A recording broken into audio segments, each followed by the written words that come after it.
Alright, so we have been letting the garage warm up while we were upstairs with the dogs. And as you can see, it is snowing outside. It says it's 30, but I think that's wrong. Still below freezing, but yeah, I don't think we're going to be able to go out. So we will be doing that foot peg, and if you want to put on new aftermarket handlebars video right now. Alright, so let's get to it. First tools you're going to need are a 12mm for the foot pegs. And let's start off by saying if you haven't already done this shifter mod, then you are going to have to go look at the previous video I've already made of the shifter mod, because after you do this, then this literally, it seems a lot harder than it actually is. Put you on the little stand. Literally, it's just these two bolts, and they are both 12, so you need a 12mm for the foot pegs, and they are, let's get these out, and they are that easy to take off. You switch on the other ones, and bam.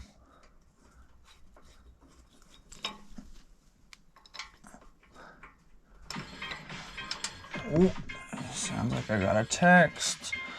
Alright, so right here, let's say you got brand new ones. You take those off, you put the new one on, screw these on, make sure they're tight, and bam. So if you've already watched the shifter mod video, then this whole side should be done, and you should know how to take all this off. And actually, the newest thing that I have seen people do, because this was for the OEM shift linkage, is somebody gets them a guardian belt and they put a little guardian belt right here. I like that idea. The other side is a little bit different because actually, hold on, let's turn around the bike really quick so we can get some light on this. Alright, now that we have better lighting, so this one is a little bit different because the brake lever is attached with a pin through, and it attaches to your rear brake, foot brake assembly. So let's get this set up. So you're gonna grab your 12, same size from the last side. Get those loose.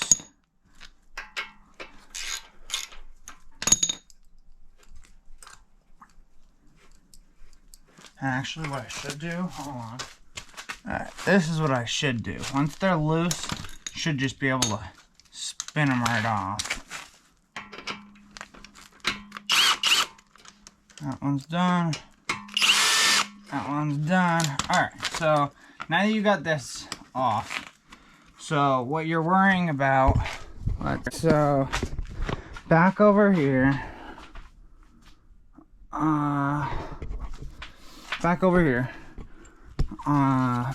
so when you have this off, when you get this off, you are going to pull this little plastic back, and you are going to unhook this little spring right here. Take it off that little pin. The whole thing will drop farther.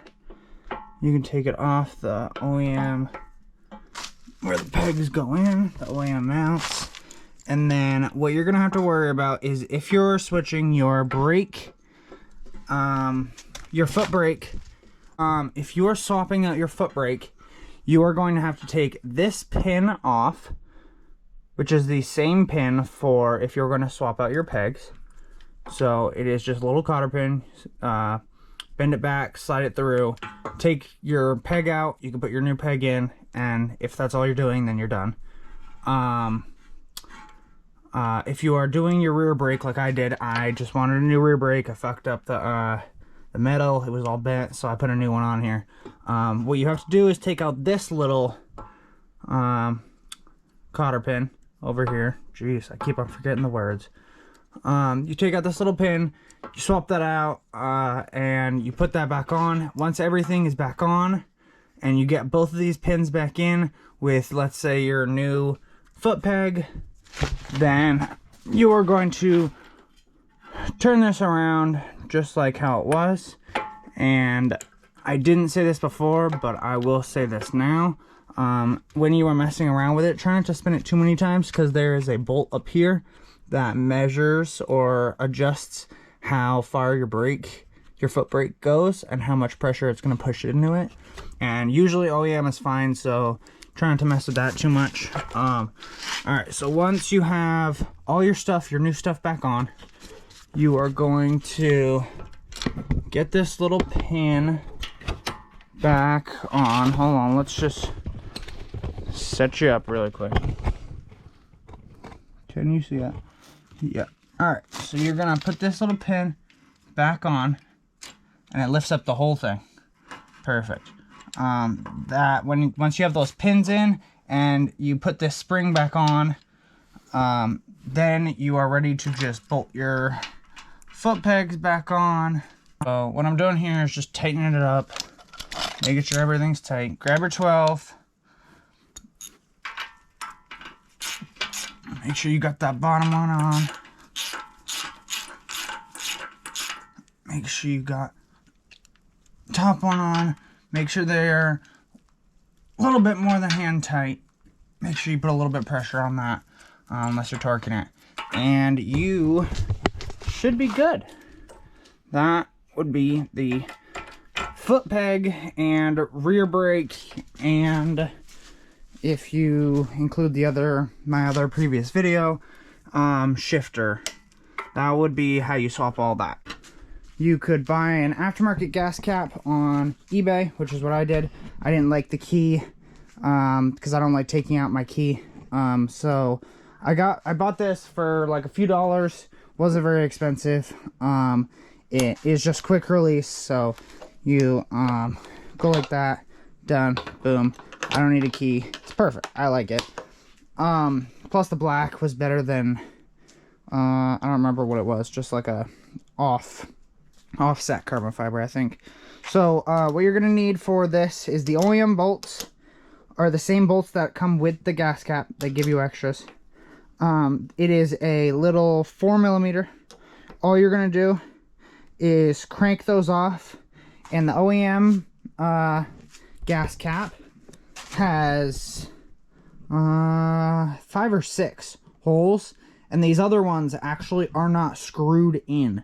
They are just screwed into the gas cap, but these 3 holes are the main and only bolts and bolt holes that actually screw the gas cap down. So what you're going to do is take your OEM gas cap off, put this on, and when you go to screw the bolts back in, you are going to screw this one, and this one, and then there's no need for the extras.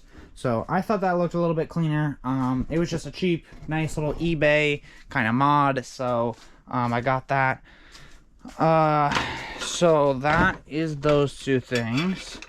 Alright, so now to the bars. What you're going to need is a 10mm, a short socket 10mm for these bolts. And I actually have decided not to take it off because mine will not be the exact same, because I replaced this bolt with a ram mount little ball. But it is literally just the same thing. You're going to unloosen all of this stuff. Most grips you're going to have to cut off, and then you can get new grips. They're easy to slide on. They usually provide you with the glue and everything, so that shouldn't be hard. But all these like hand brakes and just everything like that, like I think the OEM bars hold the wires to the handlebars, so you might have to pull those off. But pull everything off, loosen everything up, so it's just down to here. You unloosen these little 4 bolts to your stem. You are going to pop the old OEM bars off and put the new ones on. You're gonna first, before you put those bolts in, this is where I mess up every time. Before you put these bolts back in and put it down, slide all of these, this is what I forgot right here. See, all of your OEM stuff back on to the bars before you bolt and mount them to your stem. Okay, that is the key thing. It's a lot harder to try to stretch them and then come back if you mount it and then do that. So that is, I think, definitely the key. Then at that point, once you have everything back on, mount them, like, just keep these loose because you're gonna have to adjust them to what you like. I like down here because it fits my hand and I don't end up hitting my fingers don't end up hitting the like each other, you know. Some people have a problem and they have to swap it. Everybody just has a preference, so keep those loose. Then when you mount these back up, you're gonna tighten them all the way down. Tighten those all the way down. And remember, some of these bolts do come loose, you know. Stunting is kind of a hard activity on a bike, so you gotta always recheck bolts, and you know, things might loosen up, so always just check that. So once you have that mounted back, if you have pro tapers, you might want to adjust like this middle bar, because I had to put my blinkers and stuff down here. The biggest thing that I see people do is they get XR50 bars like I do instead of KLX 110 bars. If you have a handbrake, get a KLX 110 bar handlebars. You could get low or high. These are high. Get KLX 110 if you want a handbrake, because it actually has an extra inch on this corner right here that you will not have to move your OEM blinker and headlight horn assembly down here like the XR50, because the KLX 110 bars have about an inch extra that you can slide your handlebar or your handbrake on, your grips, your clutch, and then you still have that extra little bit of room for that OEM what's it called? Damn. Me today. Ugh. The OEM blinkers. That's what it is. And horn and headlight. So if that is something that you're interested in, getting a handbrake, I definitely suggest getting KLX 110 bars, high or low, instead of the XR50. I like the XR50 because they were about the same price. I didn't know this fact before I got the bars, and I don't mind moving all of my switches and stuff, because as you can see, like, most of my switches, even on this, are kind of moved and stuff like that. So I'm not too worried about moving switches, but if you want to keep it as OEM as possible while adding a handbrake, I definitely suggest a KLX 110 bar instead of the XR50. I just wanted to specify that. Everybody should maybe watch this before they go and get bars, and this will be a little bit more helpful to you. And yeah, so once you have those all mounted, and you adjust everything and you tighten it down, you should be good to go. You do sometimes still have to adjust a little bit of clutch cable or brake lines, and that's always just like adjusting and opinion of the person riding. So that's as far as I can bring you, but you guys should be a little bit more confident on being able to swap out your bars if you bend them like I did originally, and you want a nice pro taper bar or anything aftermarket, you know, that's not OEM. A lot of people love my Jordan. The little Jordan I put on here because it matches the little Jordan on my 636. So when my girlfriend is riding this and I am riding the 636, we look like matching, and I think it's really cute, so that's why I did it. It was literally a 4C baby shoe on just online, you know, 4C baby shoe anywhere. And then I hot glued it inside to make it stiff right there around the bottom for a flat surface, a bigger flat surface. And then I JB welded all this, and just anything that is hard and things won't get in there and affect that glue or do that kind of stuff. So a lot of people were asking about that, but that one is a very simple, also very simple mod where you just buy a baby shoe, hot glue it on there, JB weld, and it's just more of adjusting on how you want your bike to sit. But it definitely has more area space as a kickstand than the OEM, so I like another one of the big things that people were asking, because obviously when I'm riding you see this first, is this was not originally like this. This was a offset like black kind of gas tank cover. What you do, hold on, we'll get the tools for it and we'll be right back. What you're gonna do is, first, when you're trying to get to the gas tank cover, you are going to pop your seat off, and then the first thing you see right here is these 3 bolts.